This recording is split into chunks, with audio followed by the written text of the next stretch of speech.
السلام علیکم ورحمۃ اللہ وبرکاتہ۔ بسم اللہ الرحمن الرحیم۔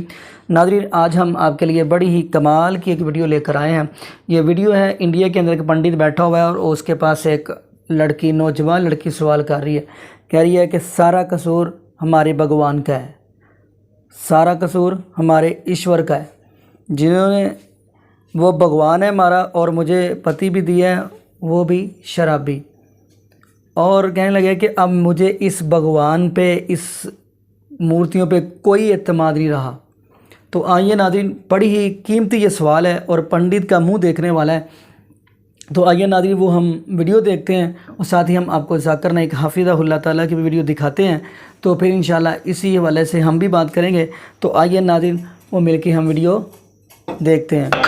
میری ماں نے شادی کی، مجھے پتی بھی اتنا، مطلب میں آپ کو بتا نہیں سکتی، اتنا شرابی ہے بہت۔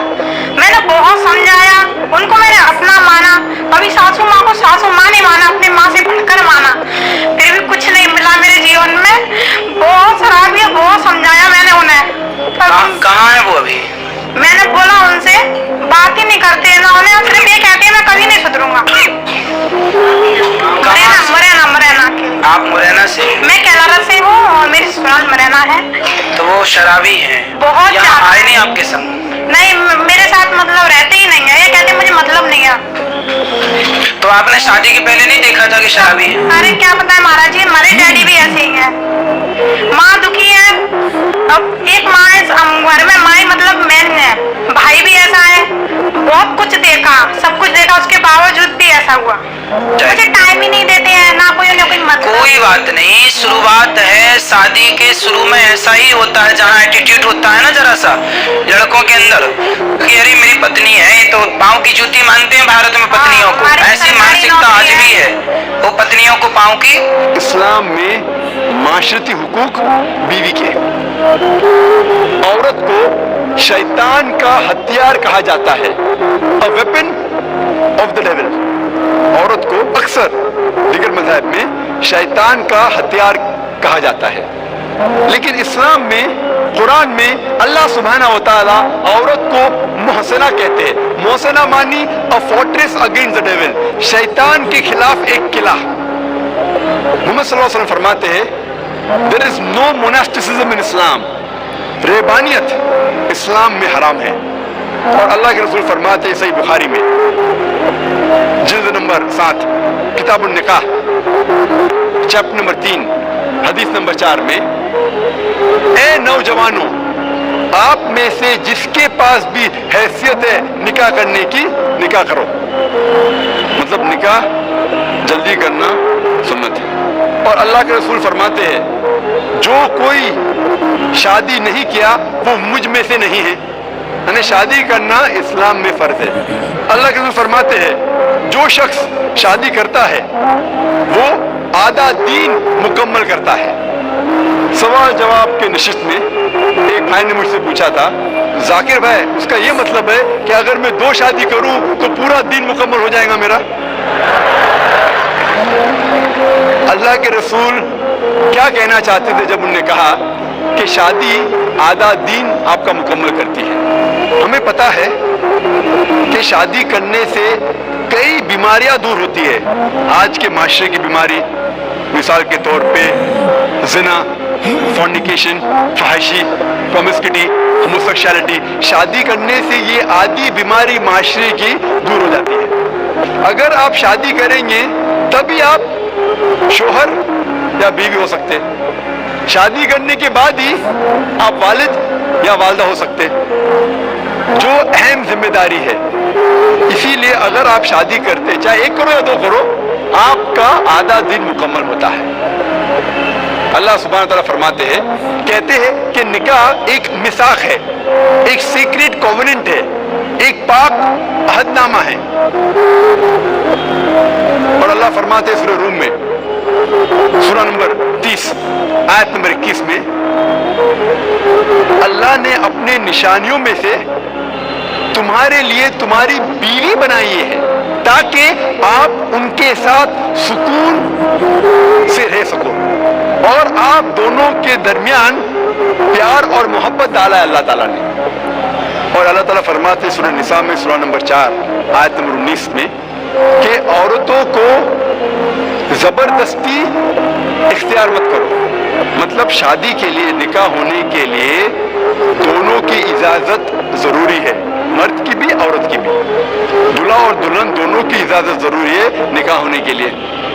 اور ایک حدیث میں محمد صلی اللہ علیہ وسلم فرماتے ہیں، صحیح بخاری کی جلد نمبر 7 کتاب النکاح باب نمبر 43 حدیث نمبر 69 69. ایک عورت جس کا نام تھا خنسا خادم الانصاریہ، وہ محمد صلی اللہ علیہ وسلم کے پاس آتی ہے اور کہتی ہے کہ میرے والد نے میرے مرضی کے خلاف میری شادی ایک آدمی سے کی جسے میں پسند نہیں کرتی، اور اللہ کے رسول نے محمد صلی اللہ علیہ وسلم نے نکاح فسخ کیا، کہ نلیفائڈ دا میرج. اس کا ذکر احمد بن حنبل میں بھی ہے. اسی لیے اسلام میں نکاح ہونے کے لیے، شادی ہونے کے لیے دونوں کی رضامندی ضروری ہے، آدمی کی بھی عورت کی بھی. اور اسلام میں عورت ایک مالک سے نہیں شادی کرتی تاکہ اسے غلام جیسا برتاؤ کیا جائے. اسلام میں عورت اپنے برابر سے شادی کرتی اور اس کے ساتھ اس کے شوہر کو عزت سے پیش آنا چاہیے. اور اسلام میں ہم عورتوں کو ہاؤس وائف نہیں کہتے، انگلش میں کہتے housewife. She is not married to the house to be called housewife. اسلام میں عورت گھر سے شادی نہیں کرتی کہ اسے کہا جاتا ہے ہاؤس وائف، گھر کی بیوی. ان اسلام we prefer calling her home maker. وہ گھر کو بناتی ہے، وہ گھر کی زینت ہے. صحیح لفظ ہے home maker, not house wife. اور اسلام میں اللہ تعالیٰ فرماتے ہیں قرآن مجید میں سورہ بقرہ میں سورہ نمبر 2 آیت نمبر 228 میں کہ عورتوں کے حقوق ویسے ہی ہے جیسے مرد کے ہے، لیکن مرد کا ایک درجہ اونچا ہے. یہ آیت کے 3-4 الفاظ کو اکثر لوگ غلط لیتے ہیں اور کہتے ہیں قرآن میں لکھا ہے کہ آدمی کا درجہ اونچا ہے، اور کہتے ہیں الرجال قوامون علی النساء. اللہ کہتا ہے کہ آدمی عورت سے اونچا ہے، اوپر ہے. یہ جو آیت وہ کوٹ کر رہے ہیں وہ ہے قرآن مجید کی سورہ نساء کی آیت، سورہ نمبر 4 آیت نمبر 34 جہاں اللہ تعالیٰ فرماتے الرجال قوامون علی النساء، یعنی آدمی عورت کا قوام ہے. قوام آتا ہے لفظ اقامہ سے.